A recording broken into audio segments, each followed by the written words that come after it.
नमस्कार, मैं डॉक्टर रजनीश कुमार आप सभी का एक बार फिर से हार्दिक स्वागत करता हूं। आज के वीडियो लेक्चर में हम बात करेंगे बीपीएससी, ट्री, सीयूईटी और सभी राज्यों में होने वाली टीजीटी, पीजीटी परीक्षाओं के दृष्टिकोण से हिंदी व्याकरण के कुछ नए प्रश्नों के ऊपर आप देखेंगे तो यह प्रैक्टिस सेट नंबर 6 है यहाँ पर। तो आगे जितने भी प्रश्न हैं उसमें से हम देखने की कोशिश करेंगे कि इसके पहले जो 1 से 5 तक प्रैक्टिस सेट हुआ था उसमें कैसे यह प्रैक्टिस सेट अलग है या फिर स्पेशल है। तो इसमें कुछ हिंदी व्याकरण के नए प्रश्न आपको देखने को मिल सकते हैं। पहला प्रश्न यहाँ पर पूछा गया है, पवन में मूल शब्द और प्रत्यय है पौधन, अन, पो और अन, पौ और अन, पो और अन। तो यहाँ पर देख रहे हैं कि पवन शब्द है और इसमें पूछा गया है कि मूल शब्द के साथ कौन सा प्रत्यय लगा हुआ है। ठीक है, तो यहाँ पर आप देख रहे हैं कि जो इसका मूल शब्द है पवन और इसके साथ पो के साथ अन लगा हुआ है। सही जवाब है ऑप्शन चौथा। लेकिन विकल्प में आप देख रहे हैं कि यहाँ पर अन लगाकर हलंत बनाया गया है और यहाँ पर पूरा अन है। ठीक है, तो इस चीज को ध्यान में रखते हुए जब हम पवन शब्द लिखते हैं तो इसमें हलंत तो नहीं होता है। ठीक है, तो पो अब प्लस अन क्या हो गया पवन। अगर मान लीजिए यही पौ प्लस अन होता तो क्या हो जाता पावन। तो दोनों में कौन सी संधि है, यहाँ पर आप देख रहे हैं पावन में एक संधि है। पिछले प्रैक्टिस सेट में हमने संधियों पर भी कुछ चर्चा की थी। तो यहाँ पर देख रहे हैं कि जो हिंदी व्याकरण का ये सवाल पूछा गया थोड़ा सा नया रूप लिया हुआ है। ठीक है, चलते हैं आगे बात करते हैं। अगला जो प्रश्न है, जलज का एक अर्थ यह भी है शंख, कनक, उत्तर, मित्र। जलज हम पढ़ते हैं कमल के पर्यायवाची के तौर पर, लेकिन यहाँ पर जो विकल्प दिया गया है इन विकल्पों में कौन सा ऐसा शब्द है जिसका अर्थ जलज भी लगाया जाता है। ठीक है, तो यहाँ पर जो इसका सही जवाब है पहला ऑप्शन है, शंख को हम जलज भी कहते हैं। जैसे आपने पढ़ा होगा अनेकार्थी शब्द, ठीक है, या फिर एकार्थी शब्द, समानार्थी शब्द, तो उसी में से है जलज का एक अर्थ क्या है शंख। अगला प्रश्न है कि हरि का यह अर्थ नहीं है। हरि शब्द दिया गया उसका कौन सा अर्थ इन विकल्पों में नहीं है। विष्णु, दूध, सर्प, सूर्य। तो हरि आप देख रहे हैं कि दूध यहाँ पर जो शब्द दिया गया है उसका अर्थ नहीं है। बाकी जितने भी शब्द हैं विष्णु का मतलब हरि होता है, सर्प को भी हरि कहा जाता है और सूर्य को भी हरि कहा जाता है। तो इस तरीके से जो सही जवाब है ऑप्शन दूसरा है। अगला प्रश्न है कि उपस्थित का विलोम शब्द है परोक्ष, गोपनीय, अनुपस्थित, अदृश्य। तो उपस्थित का विलोम शब्द इसी से मिलता जुलता ही यहाँ पर रहेगा। सही जवाब आपके दिमाग में आ गया होगा अनुपस्थित। वैसे देखा जाए तो सभी का अर्थ कहीं न कहीं न दिखने वाला है। परोक्ष का मतलब भी नहीं दिखाई देने वाला, गोपनीय मतलब कि जिसको कुछ ही लोग जानते हैं, अनुपस्थित मतलब कि वो भी नहीं दिखाई देता है, उपस्थित नहीं है, अदृश्य। लेकिन इसका जो सही यहाँ पर शब्द है उपस्थित का अनुपस्थित होगा।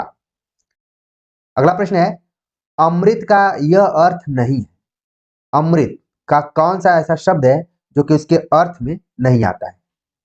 ऑप्शन दिया गया है स्वर्ण, जल, दूध, वस्त्र। तो चारों में से कौन सा ऐसा शब्द है जो कि अमृत का एक तरीके से पर्यायवाची या फिर उस टाइप से अर्थ नहीं देता है। ठीक है, एक से अधिक अर्थ यानी कि अमृत के यहाँ पर हो सकते हैं, जिसमें स्वर्ण है, जल और दूध, ये सब तो अमृत के अर्थ के तौर पर है। लेकिन यहाँ पर जो वस्त्र दिया गया है ये अमृत के अर्थ में नहीं आता है। तो इस तरीके से इसका जो सही जवाब है ऑप्शन चौथा हो गया। अगला प्रश्न है कि निम्न में से किस युग में विलोम शब्द नहीं। विलोम शब्द कौन सा नहीं। ऑप्शन दिया गया आयात निर्यात, आकाश पाताल, अमृत विष, गृहस्थ कृपण। तो यहाँ पर विलोम शब्द कौन सा युग्म नहीं है हमें बताना है।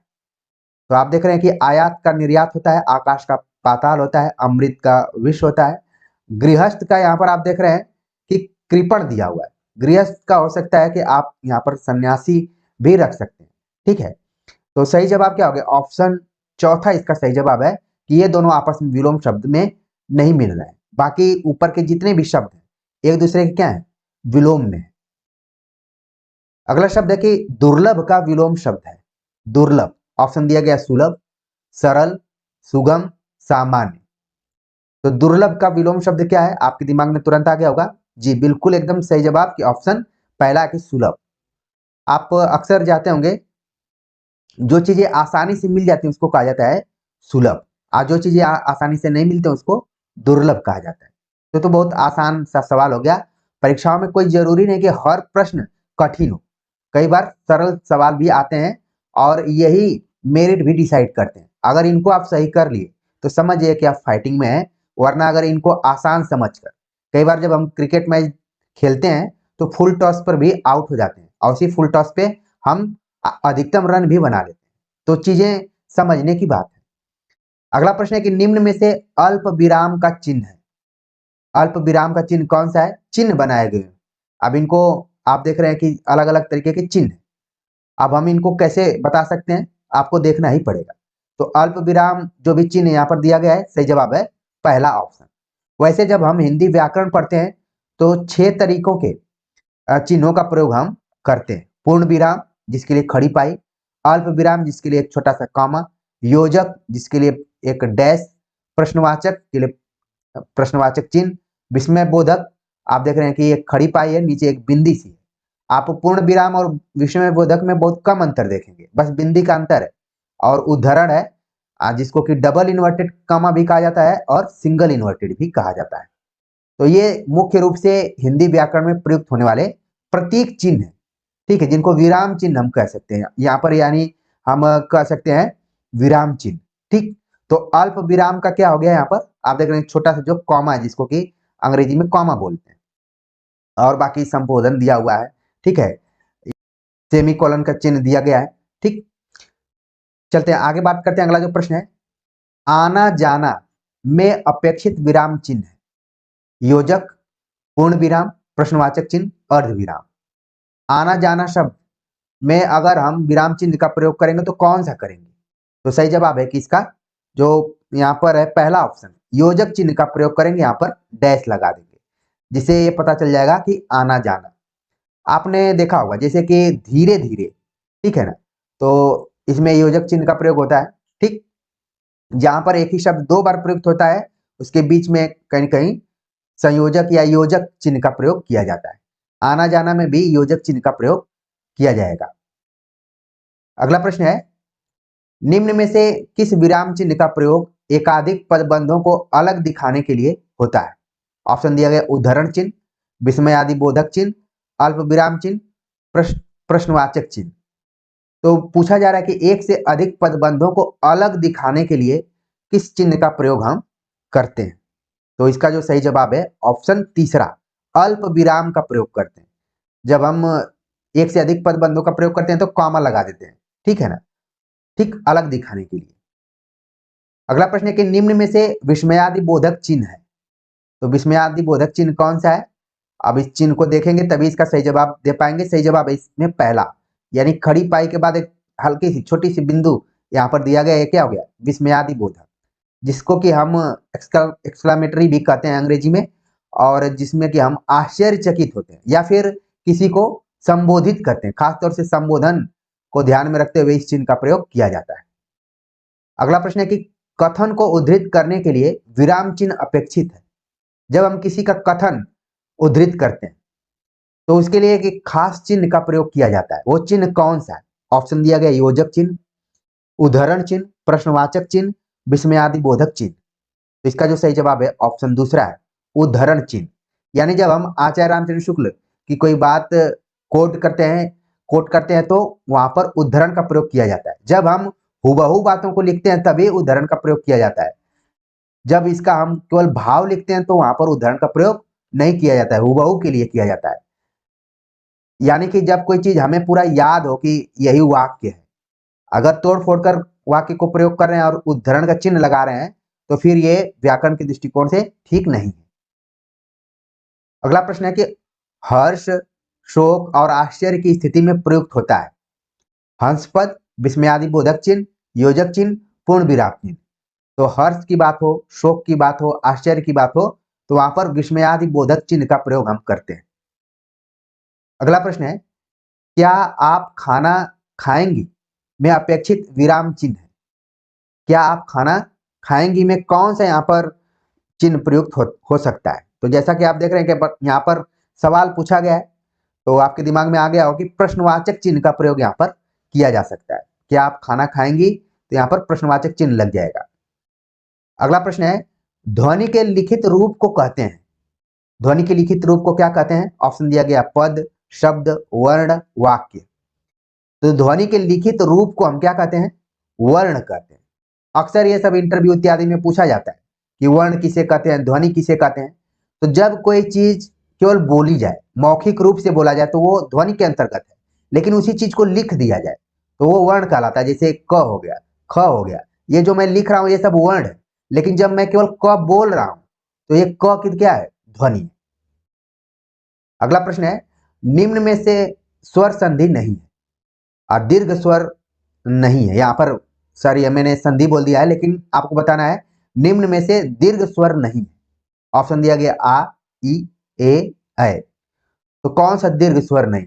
तो इसका जो यहाँ पर सही जवाब है ऑप्शन दूसरा, ई जो है क्या है, लघु स्वर है। ठीक। और स्वरों की संख्या हिंदी में कितनी होती है, मैंने पहले के प्रैक्टिस सेट में बताया है। अगला प्रश्न है कि निम्न में से कौन सा वर्ण स्वतंत्र ध्वनि है। स्वतंत्र ध्वनि कौन सा है, क, अ, न, प।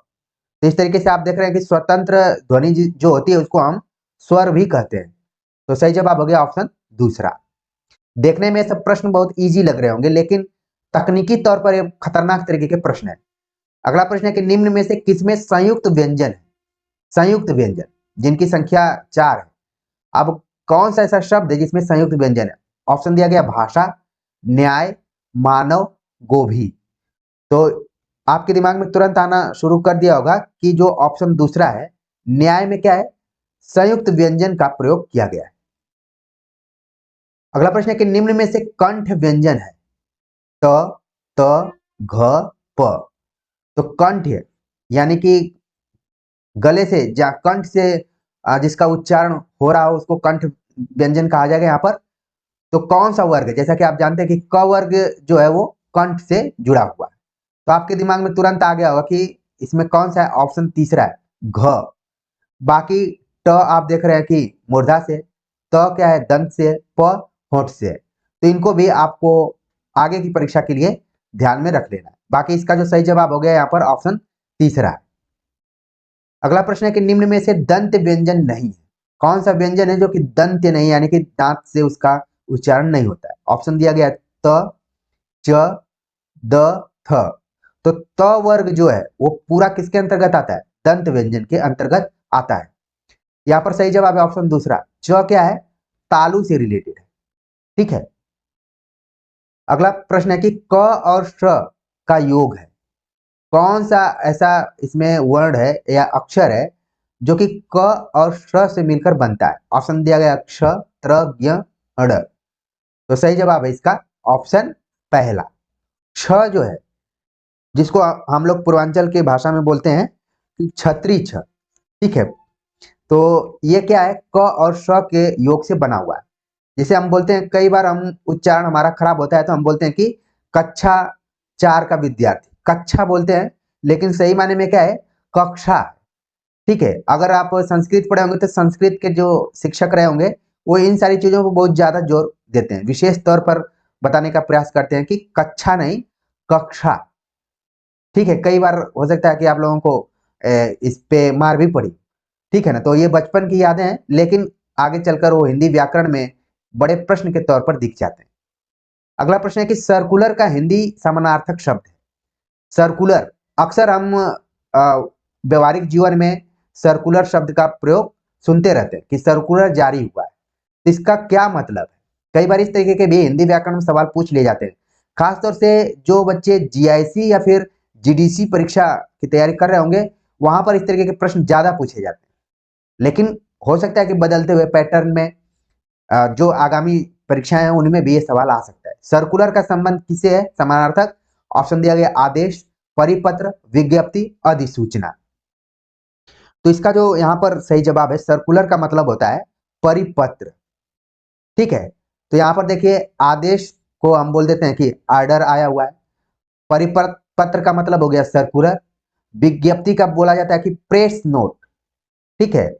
और अधिसूचना का मतलब क्या है? नोटिफिकेशन ना। ये सारी चीजें आप याद करके रख लीजिए। अगला प्रश्न इसी तरीके का है, रिमाइंडर का हिंदी पर्याय है। अक्सर रिमाइंडर का प्रयोग हम देखते रहते हैं। मान लीजिए आपको कोई नौकरी लगी हुई है, आप उसको नहीं ज्वाइन कर रहे हैं तो आपको रिमाइंडर भेजा जाता है। या फिर अगर आपको कोई काम सौंपा गया, आप नहीं करते हैं तो आपको रिमाइंडर भेजा जाता है। उसका मतलब क्या है? ऑप्शन दिया गया आवेदन पत्र, प्रार्थना पत्र, अनुस्मारक, ज्ञापन, ठीक है। तो इसका जो सही जवाब यहाँ पर ऑप्शन तीसरा है, अनुस्मारक।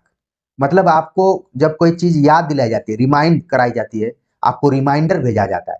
रिमाइंडर की लैंग्वेज बहुत सरल नहीं होती है, बहुत ही हार्ड में ही होती है कि आप इस काम को करेंगे नहीं, वरना आगे चलकर आपको जैसे मुझे एक बार रिमाइंडर आया हुआ था जब मैं डीएसएसबी में सेलेक्ट हुआ था पीजीटी में। तो इसके पहले मैं सीजीपीएससी में ज्वाइन कर चुका था। तो मुझे डीएसएसबी में ने लगभग 3 बार रिमाइंडर भेजा कि आप ज्वाइन करेंगे कि नहीं बता दीजिए। तो आखिर में मुझे एप्लीकेशन देकर भेजना पड़ा। तो रिमाइंडर होता है अनुस्मारक। अब इसमें और कुछ शब्द दिए गए, जैसे आवेदन पत्र दिया गया है, तो इसका हो गया एप्लीकेशन फॉर्म। प्रार्थना पत्र, ठीक है। तो इसके लिए भी एप्लीकेशन का प्रयोग किया जाता है, लेकिन दूसरे संदर्भ में।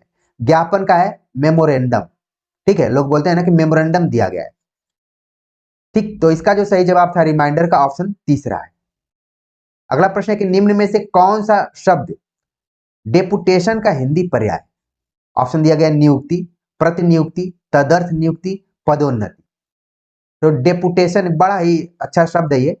जब किसी व्यक्ति को जो पहले से वहां कार्यरत रहता है लेकिन उसको दूसरी जगह भेज दिया जाता है तो उसको बोला जाता है डेपुटेशन पे। तो इसका जो सही जवाब है ऑप्शन दूसरा है, प्रतिनियुक्ति। अक्सर अगर आप लोग बीपीएससी की तैयारी कर रहे हैं तो जब मैं वीडियो बना रहा हूं तो जो उच्च शिक्षा विभाग के सचिव के पाठक जिनका नाम है, न्यूज में आप लोग सुनते होंगे तो बार बार बताया जाता होगा कि डेपुटेशन पर दिल्ली चले गए हैं, यानी कि प्रतिनियुक्ति पर चले गए। प्रतिनियुक्ति, जब आपको एक कार्य से दूसरे कार्य के लिए भेज दिया जाता है तो उसको प्रतिनियुक्ति कहा जाता है। और हो सकता है कि बाद में आप अपने मूल पद पर भी आ सकते हैं, ये भी संभावना बनी रहती है। तो डेपुटेशन का मतलब यही है, प्रतिनियुक्ति। इस चीज को आप समझ गए होंगे। बाकी आप देख रहे हैं नियुक्ति को बोला जाता है जिसमें बोला जाता है कि अपॉइंटमेंट, ठीक है। तदर्थ नियुक्ति को बोला जाता है एडहॉक, पदोन्नति को बोला जाता है प्रमोशन। तो ये कुछ शब्द हैं। अगला प्रश्न है कि ओथ का हिंदी समानार्थक शब्द है। ओथ, ऑप्शन दिया गया संकल्प, प्रतिज्ञा, शपथ, आज्ञा। तो ओथ आप देखते हैं कि पीएम, सीएम, ये लोग जब शपथ लेते हैं तो ये शब्द ज्यादा प्रयुक्त किया जाता है, ठीक है ना। और ओथ का प्रयोग आप समझ गए कि शपथ के लिए, ठीक है। अगला प्रश्न है कि रेवेन्यू का हिंदी पर्याय क्या है? रेवेन्यू, ऑप्शन दिया गया कर, राजस्व, मुद्रा, धन। तो यहां पर बड़ा ध्यान देने वाली बात है कि रेवेन्यू का एक नौकरी भी होती है, आईआरएस, इंडियन रेवेन्यू सर्विस। तो आप समझ गए होंगे, भारतीय राजस्व सेवा। सही जवाब है ऑप्शन दूसरा। रेवेन्यू का मतलब है राजस्व। अब वैसे आप अगर यूट्यूब के भाषा शैली में पढ़ेंगे तो उसका अर्थ हो जाएगा मुद्रा, ठीक है। जो यूट्यूब पर जुड़े होंगे अगर उनसे आप केवल बोल दीजिए कि रेवेन्यू की क्या स्थिति है तो वो राजस्व के बारे में नहीं बात करेंगे, उनको लगेगा मुद्रा के बारे में। लेकिन विशुद्ध तरीके से देखा जाए तो रेवेन्यू राजस्व के लिए प्रयुक्त होता है। अगला प्रश्न है इन्विजिलेशन का हिंदी समानार्थक शब्द है। निरीक्षण, परीक्षण, अन्वीक्षण, अन्वेषण। इन्विजिलेशन से ही शब्द बना है इन्विजिलेटर, ठीक है। जिसको कि हम लोग सामान्य तौर पर बोलते हैं गाइडिंग। जब एग्जाम होता है तो आप देखते हैं कि आपके कक्षा में या फिर एग्जाम हॉल में 1 से 2 टीचर आपको दिखाई देते हैं। वो क्या करते हैं? इन्विजिलेशन करते हैं, यानी कि अन्वीक्षण करते हैं। सही जवाब क्या है? ऑप्शन तीसरा है, ठीक है। और इन्विजिलेटर को कहा जाता है वीक्षक, ठीक है। वीक्षक यानी कि परीक्षा को कराने वाले जो परीक्षा हॉल में टीचर्स होते हैं उनको वीक्षक कहा जाता है। तो ये कुछ शब्द हैं जो कि व्यवहारिक जीवन में कम प्रयुक्त होते हैं लेकिन हिंदी व्याकरण में चलते रहते हैं। अगला प्रश्न है एम्प्लॉयर का हिंदी पर्याय है। ऑप्शन है नियोक्ता, अधिकारी, निदेशक, संचालक। तो एम्प्लॉयर का मतलब होता है नियोक्ता, और एक इसी से जुड़ा हुआ है एम्प्लॉय। ठीक है, तो एम्प्लॉयर का मतलब क्या हो गया, नियोक्ता हो गया। इसको ध्यान में रखना है। अगला प्रश्न है कि निम्न में से अशुद्ध शब्द है, आगामी, अतिथि, अनधिकार, अधीन। तो अशुद्ध शब्द हमें बताना है इसमें कौन सा है। सही जवाब है ऑप्शन चौथा, अधीन नहीं कोई शब्द होता है बल्कि अधीन होता है। इस चीज को आप ध्यान में रखिए। अगला प्रश्न है कि निम्न में से शुद्ध शब्द है, उल्लंघन, जिज्ञासा, देवनागरी, रविंद्र। तो इसका मतलब है कि इसमें से केवल एक ही कोई शब्द है जो कि शुद्ध है, और वो कौन सा इसमें शब्द है। तो सही जवाब है पहला ऑप्शन, उल्लंघन। उल्लंघन शुद्ध शब्द है। बाकी आप देख रहे हैं कि जिज्ञासा लिखा हुआ है, देवनागरी। यहाँ पर देवनागरी, हमारे बिहार में जो बच्चे जब एग्जाम होता है तो बच्चे लिख देते हैं देवनागरिक, ना पता उनको कौन बताया हुआ है, हर बच्चा लिख कर बैठा रहता है। लेकिन जब भी मैं सिग्नेचर करने जाता हूँ तो मेरा ध्यान इसी पे रहता है कि आज की परीक्षा में देवनागरी शब्द बच्चे अगर ठीक से लिख कर चले जाएं तो मान लीजिए कि परीक्षा क्या हो गई, सफलतापूर्वक खत्म हो गई। तो कई बच्चे तो देवनागरी भी लिख कर बैठे रहते हैं, कई देवनागरिक लिखते हैं, कई देवनागरी भी लिखते हैं, लेकिन सही इसका क्या होगा, देवनागरी। तो हालांकि अब तो धीरे धीरे बच्चे बहुत सारे जानना शुरू कर दिए हैं। ठीक है ना। रविंद्र यहाँ पर क्या है, गलत है, रविंद्र में बड़ी की मात्रा होती है। तो इस तरीके से कौन सा शब्द कैसे लिखा जाना चाहिए ये भी आपने देख लिया। तो इन सभी प्रश्नों के माध्यम से हमने न सिर्फ हिंदी व्याकरण बल्कि अंग्रेजी के कुछ शब्द जो कि अनचाहे में हमारे व्यवहारिक जीवन में आ जाते हैं, उनके हिंदी समानार्थी शब्दों से भी हमने परिचय प्राप्त किया। और कुछ ऐसे प्रश्न थे जो कि आपके रिवीजन के तौर पर भी थे यहाँ पर, और विराम चिन्ह से रिलेटेड कुछ क्वेश्चन थे। तो उम्मीद है कि ये सारे प्रश्न देखकर आपको एक नई अनुभूति यहाँ पर दिखाई पड़ी होगी कि अगर मान लीजिए बाई चांस ऐसे प्रश्न परीक्षा में पूछ लिए जाएंगे तो आप वहां पर घबराएंगे नहीं, आसानी से उनको हल करेंगे। तो कमेंट्स करके जरूर बताइएगा कि आज का ये वीडियो लेक्चर या फिर प्रैक्टिस सेट आप सभी को कैसा लगा। मिलते हैं एक नए टॉपिक के साथ, तब तक के लिए नमस्कार।